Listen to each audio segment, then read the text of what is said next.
बिस्मिल्लाहिर्रहमानिर्रहीम। अस्सलामुअलैकुम।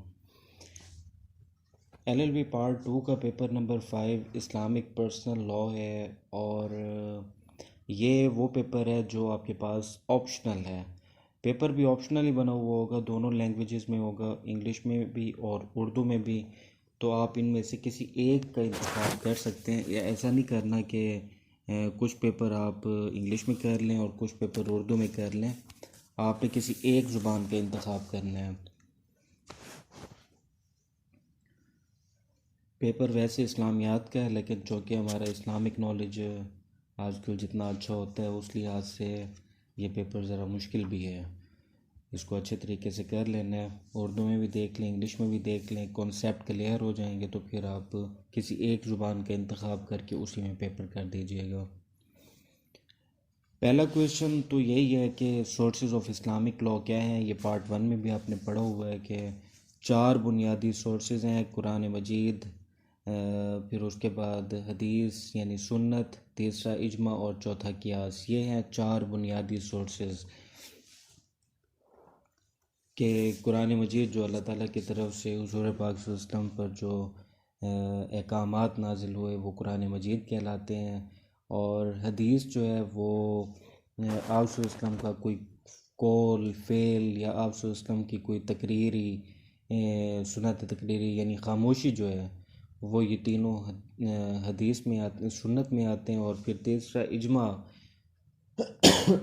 इजमा से मुराद है आप सल्लल्लाहु अलैहि वसल्लम के असहाब और उनके ताबईन और तबा ताबईन की जो राय होती है जिस पे वो इकट्ठे हो जाते हैं उसे इजमा कहते हैं। और कियास, जहाँ पे ये इन तीनों से काम ना चल सके और इन तीनों की रोशनी में कोई एक मुशाबियत निकाल ली जाए, कोई एक चीज़ अखज़ कर ली जाए, इन तीनों से मिलने वाले नताइज यानी कुरान सुन्ना और इजमा से मिलने वाले नताइज को सामने रख के जो कियास किया, जो ख्याल किया जाता है, जो मुशाबियत बनाई जाती है उसे कियास कहते हैं। इंग्लिश में इसे एनोलॉजी कहते हैं। इस्तेहसान, इस्तेहसान सेकेंडरी सोर्स है। इस्तेहसान का मतलब होता है कि आपके पास एक हालात में दो ऑप्शंस हैं, दो राय हैं आपके सामने, उसमें से आपने किसी एक राय को तरजीह बना लेना है जो आपको वहाँ पे ज़्यादा बेहतर लगे। और इसी तरह मुसल्ला मुरसला है, या इस्तिलाह इसे कहते हैं, इस्तिस्लाह, इस्तिस्लाह या मुसल्ला मुरसला। इसका मतलब होता है कि मुआशरे के अंदर जो ख़राबियाँ हैं उनके मुतालिक कुछ हिफाजती इक़दामात कर लेना, ये मुसल्ला मुरसला कहलाता है। और उर्फ़ या रिवाज, उर्फ़ आ जाता है एग्ज़ाम में, 5 नंबर का उर्फ़ दे देता है। उर्फ़ से मुराद है ज़माने जाहिलियत की वो रसूमात और वो चीज़ें, रिवाजात जो कि इस्लाम ने मनसूख नहीं की, यानी उनको फ़ॉलो किया इस्लाम ने उन्हें तस्लीम कर लिया है, तो इन्हें कहते हैं उर्फ़। कुरान मजीद के हवाले से एक 5 नंबर की ऑब्जेक्टिव आ जाती है कि मुहकमात और मुतशाबिहात क्या होते हैं। मुहकमात होते हैं जिनकी बजा आवरी लाजमी होती है, अगर नहीं करेंगे तो सज़ा मिलेगी। और मुतशाबिहात वो होते हैं जिन पे अगर हम अमल करेंगे, यानी ये सिफारिश की गई होती है। मुतशाबिहात जिनकी सिफारिश की गई हो कि ऐसा कर लें तो ये हम करेंगे तो इनसे हमें फ़ायदा मिलेगा, यानी तर्क करेंगे तो गुनाह नहीं होगा, लेकिन करेंगे तो बहुत फ़ायदे में रहेंगे।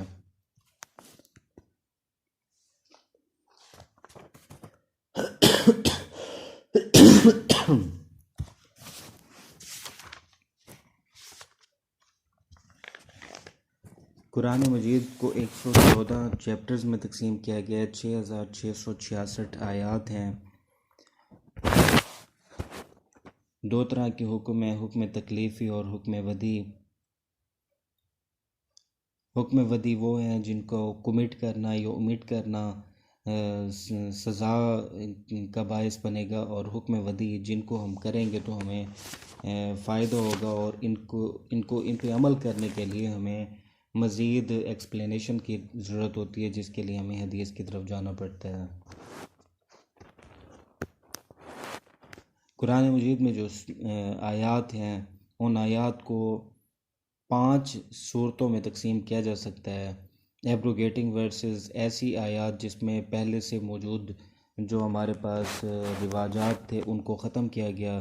फिर दूसरा हिस्सा है जिसमें सोशल रिफॉर्म्स शामिल हैं, यानी मुआशरे की बेहतरी के लिए इक़दामात दिए हुए हैं, ख़ातून का स्टेटस, सक्सेशन, इनहेरिटेंस, ये सारी बातें दूसरे हिस्से में। फिर तीसरा हिस्सा वर्सेस प्रोवाइडिंग द राइट्स, जिसमें इंसानी हकूक़ का ज़िक्र किया गया है, फिर सज़ाओं का ज़िक्र किया गया है, फिर कवानीन का ज़िक्र किया गया है।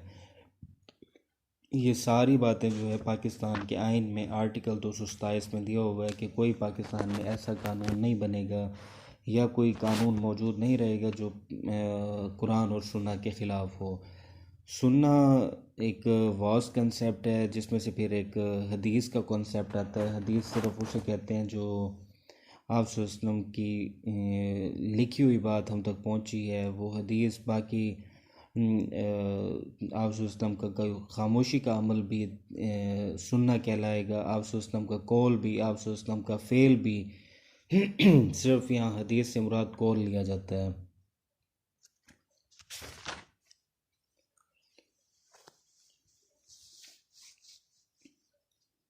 हदीस को 2 हिस्सों में तकसीम किया जाता है, एक है हदीस मुरसल और दूसरा है हदीस मुत्तसिल। हदीस मुत्तसिल वो होते हैं जिसके रावी मुकम्मल होते हैं, नरेटेड जितने भी होते हैं वो सारे कंप्लीट होते हैं, कोई उसमें मिसिंग नहीं होते लोग।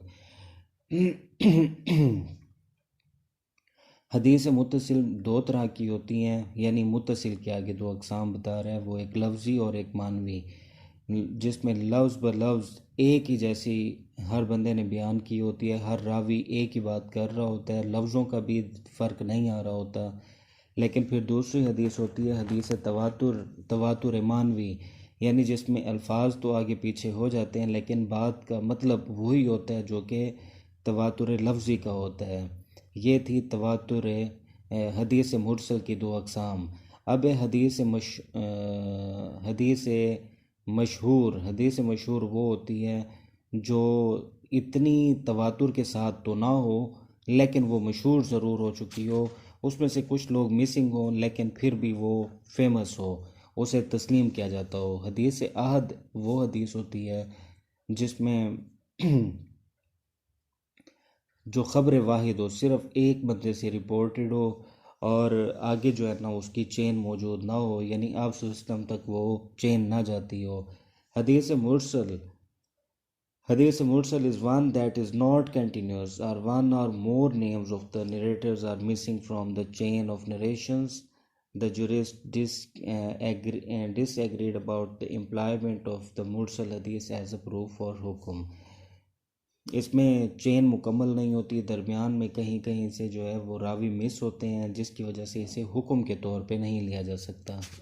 इसको जो मुहद्दिसीन हैं वो कहते हैं कि इस तरह की हदीस को हुक्म के तौर पे ना लें, एक यानी इस तौर पे ले लें कि करेंगे तो अच्छी बात है। अब कुरान और सुन्ना का आपस में रिलेशन क्या है, वो यही है कि कुरान मजीद में चीज़ों का अजमाली तौर पर ज़िक्र होता है, यानी ब्रीफ दिया हुआ होता है, और हदीस में उसकी डिटेल होती है, यानी कुरान के मुतालिक हदीस का जो इल्म है वो उसकी इंटरप्रिटेशन के मुतालिक है। नेक्स्ट टॉपिक इज्तिहाद है। इज्तिहाद का मतलब होता है कि हुक्म तलाश करने के लिए कुरान और हदीस में और इजमा में यानी सहाबा के कौल में से कोई हुक्म को तलाश करना। साफ ज़ाहिर है वक्त तब्दील जैसे जैसे होता जा रहा है तो मसाइल बढ़ते जा रहे हैं, तो इन मसाइल को कुरान हदीस और इजमा के मुताबिक करने के लिए इज्तिहाद की ज़रूरत है जो कि उलमा करेंगे।